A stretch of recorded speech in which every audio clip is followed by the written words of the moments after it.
विभाग में 2 अधिकारी थे, राजेश और विमल।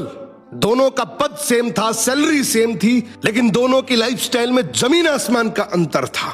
राजेश अपनी ईमानदारी के लिए जाना जाता था। वो पुरानी बाइक से ऑफिस आता, सादा कपड़ा पहनता और महीने के अंत में बजट संभालना पड़ता था। इसकी सबसे बड़ी कमाई थी पीस ऑफ माइंड। इसका सर जैसे ही तकिए पर पड़ता तुरंत नींद आ जाती। दूसरी तरफ ये विमल भाई साहब, इनका जिंदगी का बस एक ही मूल मंत्र था, मौका मिले और पैसा ना खाए वो ही मूर्ख है। उसके पास आलीशान गाड़ी, पोस्ट इलाके में बंगला और हर फाइल के बदले टेबल के नीचे मोटा लिफाफा।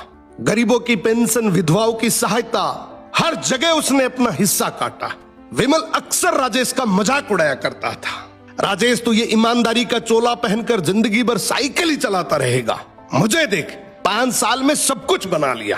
राजेश बस मुस्कुराकर कहता, मैं नींद कमाता हूं तो बिस्तर।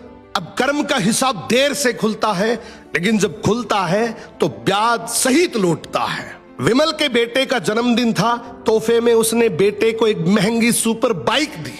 वही बाइक जो रिश्वत के पैसों से खरीदी गई थी। उसी रात बेटा नशे में बाइक चला रहा था, भीषण एक्सीडेंट हुआ। विमल का फोन बजा, उसके होश उड़ गए। डॉक्टर बोला आपका बेटा कोमा में है, हालत गंभीर है, कई सर्जरी होगी, लाखों का खर्च आएगा। विमल चीख पड़ा, पैसे की चिंता मत करो, बस मेरे बेटे को बचा लो।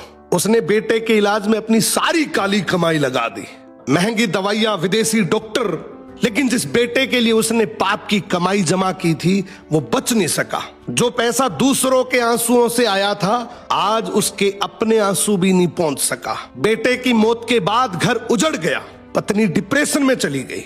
विमल को दिल का दौरा पड़ा, बंगला फूटा, मकान बन गया। पैसा अब दवाई और वकीलों की फीस में जा रहा था। और एक दिन अचानक राजेश से मुलाकात हुई। विमल रोते हुए बोला, राजेश तू बिल्कुल सही था, मैंने जहर इकट्ठा किया था और उसी जहर ने मेरा घर जला दिया।